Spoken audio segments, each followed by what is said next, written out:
Um, I feel like looking at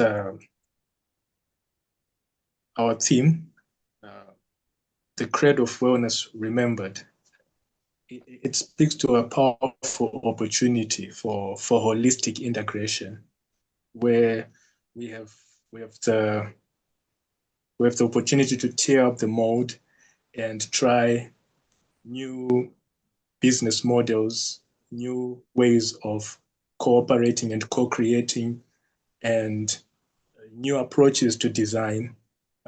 So for me, it's an exciting opportunity that I would like to see the results of when a number of these things are put together. And I say that also from the angle of development studies, where usually indigenous populations are approached with interventions as if they don't have any aspirations or things that are also, if we are cautious in approaching it and we we co-create something, I feel that it's an opportunity for us to see something new come out of this. Thank you. Thank you. I love that thought. That actually takes us into an even deeper, deeper rabbit hole with the conversation. So, but when we look at the future, I would also like to hear your thoughts, Terry. How do you envision the artistic traditions work hand in hand with architecture? And maybe this could be a conversation as well between you and Stuart, now handing it over. How could it work hand in hand with architecture to create spaces that heal? Well, Thank you. I Thank you, can start. Susan. I can kick that off, Teereraishe. Sorry. I think when you enter space, people need to feel recognized, not impressed. So it must be a thorough depth of thought process with regards to integration of the cultural artwork, within the structure. It mustn't be a mask on the wall as tokenism. It must really feel integrated. And they must walk into a space that they feel as though they already knew, as if their body, memory, and soul have walked there before. So it must have a depth of meaning and tell a story. And I think the artistic element of it must be integrated very subtly. Sorry, Teereraishe. I jumped the queue there. I do apologize. I'm not sure if he maybe got stuck No, or if he's it's a still there. Ah, he's still there. Yay. Please continue. I'm sorry. it's okay. It's okay. Um, I feel like the future is exciting because, in a way, summits like this have opened the dialogue so that there's room for co-creation and acknowledgement. And when we now speak to healing, I feel like when we are drawing from indigenous knowledge systems, this kind of knowledge is usually place based and coming from a design industry where we either have custom design or something that is just generic for production. Uh, it's a chance for us to explore specific contexts and draw from the strengths of and capitalize on the spatial knowledge in that area. So it's a time that we could really lean on recognition of the diversity of our cultures and our approaches in leveraging our knowledge towards this harmony that we're looking into. Thank you. Thank you so much for this. I'm so excited because we did find Samaita. He was able to join us. Um, I would just like to give you a quick introduction to the incredible work that Samaita does. He's a Shona shaman and also the co-founder of the Zibanete I'm sorry if I'm mispronouncing it. Arts and Cultural Center near Harare in Zimbabwe. So originally trained as a marine and an electrical engineer, a serious illness actually revealed his ancestral calling to indigenous healing, leading him to become a full-time healer.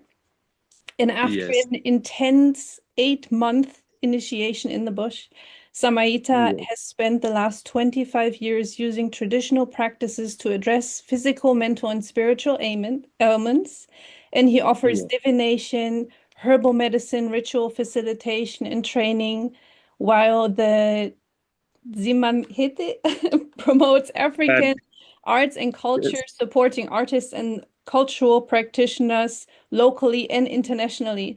So actually another incredible worker whose impact has so many layers. So jumping straight into the conversation, Samaita, I would like to hear from you. In the African traditions, wellness is deeply connected to the community, to spirituality and nature. So, from your own perspective, what elements of African healing traditions are most important to bring into our modern wellness spaces? It's interesting topic. As much as I am already in the practice, there are so many difficulties that we face that we need to incorporate with the modern practices. Let me give you an example. Around 90s, when I started, around 1996, here in our local communities, we had problems with HIV. When we faced problems with HIV, especially here in Zimbabwe, there were times when people go to hospitals and get the pills, antiretroviral pills, and when they go, then they finish the course. Going back again to get another course, there are no pills. Then they prefer to find another alternative solution to the illness. They bring that patient to us. So we need to engage in scientific researches a lot, because some of the things that are happening, like Corona, which was here yesterday, we need to do researches to understand some of the illnesses, some of the ailments that we are facing. And there are so many situations that we were taught even during my initiation time. We need to be to understand that some of the situations they need, we should have moderation tools. We should have counseling tools. We need to understand that some of the things they don't need the type of healing that we used to do in the past, because life is changing, people are changing, people are getting educated, the type of food they are eating, the type of environment is changing. So we need to understand all of those factors so that we can also assist in certain difficulties or problems that people are facing. So your question is very good in a way that at least if we understand that the environmental changes, even the mindset of the people is changing. Look at the global situations, Ukraine-Russia issue. where people are not comfortable. People are surviving, are living in a situation that they are not mentally stable. People need the counseling, that counseling to bring that wellness. Because I can't be well here in Zimbabwe if my colleague in Russia or in Ukraine is not well. Yeah, so I can be well if my colleague is well. So we need to bring a one global family, a one global solution. I'm very happy with this wellness summit. Thank you very much for introducing such an important platform. Thank you so much for your work, So Samaita. Susanne, I'm looking if I may jump in. You have 10 more minutes to go. Yes. So I would have one more question to Samaita before we maybe take some questions from the audience if we have any. I believe one or two already popped up on my screen. But Samaita, one more question I would like to ask you is also looking towards the future now, because we live in such uncertain times, fast-changing times. How would you envision the spiritual traditions to work hand in hand with architecture, for example, to create spaces that bring true healing? Thank you very much, Susanne. This question reminds me of Zimbanete, that we have created a healing center, that we have used natural materials to construct a healing center that is assisting people even right now. In that context, wellness centers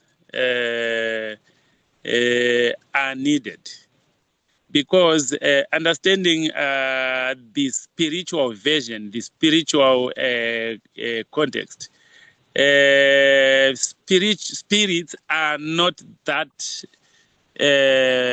dull or that ignorant. They understand, they know, they are well versed with where we are going. They are ahead of us in whatever we do, because that's why they've created, they have initiated an effort into you, into Michelle, to contact me today, so that at least I can share what I know. It's not us. It's not all of us. It was already known that this day, this time that we are talking to each other, it will happen. So spirits are always ahead of us. They are ahead of us. So in whatever we are planning and having wellness centers, wellness spaces to do our practices and make sure people have where to go, where to run. It's understood and it's understandable that we were given a chance already. It's only that life is shifting. So right now, imagine with this global communication platform that we have, this Zoom, we are a family right now. We are contacting each other. Right now we are speaking to each other, no matter distance. So architecture comes to architecture. Wellness centers are needed, and as much as I heard, it's a topic that is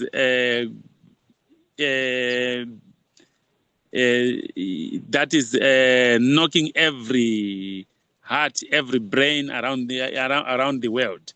That people needs that. It's needed. We need to support that. We need to understand that every tradition, every culture, every ethnic group had their own type of architecture and using basic materials that they used to work with. They used to construct their own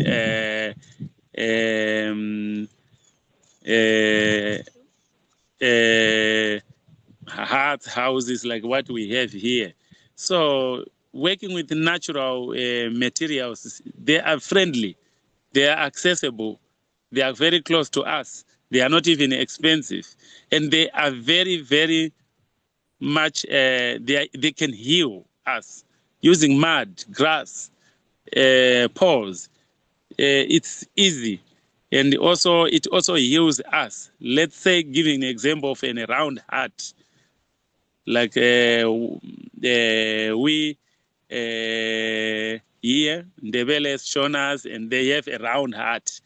Round heart, the circulation of the air, the air space circulation in that round heart, it gives fresh air nearly every time. It doesn't contain, it relieves. So that's the type of healing that is needed, that assist people in their daily lives. So I think we should understand, and going back to the natural materials to create our modern life. Thank you so much for sharing this wisdom. I have to process it because you gave a lot of information there. Josephine, do we have, maybe can we take one question from the audience? You only have time for one question. You have 4 minutes to go. 3 minutes, actually. Okay, wonderful. You can take one question. Michelle, do we see any? Yes. Okay, I see one question from Lawrence, and he's asking, are there efforts to align African wellness design and architecture with established evidence-based wellness standards or protocols such as WELL, well, or FitWell, so that claims of well-being can be scientifically validated rather than relying solely on traditional African design principles? I think maybe we can give that question to Stuart. Yes, from an architectural perspective. we are busy with projects overseas in Europe and as well as America, and we're going to be implementing the well design standards in Africa as well. There has to be a foundation of resilience and conformity with regards to standardized building methods and conformities. Even though we're going to be implementing and absorbing all the natural elements into the structures, they have to be conformant as far as the client expectations are concerned. There's certain elements of hygiene and build and structural integrity, as well as Samad mentioned, thermal properties with regards to permeation and heat resilience. So yes, we are definitely aligning ourselves with the well-built standards, and we're going to be, obviously maintaining a standard throughout Africa without losing its identity from the African continent. It must tell a story about the African continent, and we must be proud of the African continent and its story. We should start leading and not following anymore. Even though we're going to be conforming to international standards, we're not going to be following anymore. We're going to start leading from an African standpoint. And I think it's vitally important. Our roots are there, our history is there. And as people, I think we should be proud of our architecture. Incredible. I think those were the best closing words I could have asked for. I just want to give my personal gratitude to Stuart, Terry, and Samaita for joining us today. And it's been a privilege to work with you on this panel. Thank you so much. Likewise. Thank you, Susanne. Thank you, Josephine. Thank you, Susanne. And thank you, Stuart. Thank you, Teereraishe. And thank you, Samaita, for that amazing discussion.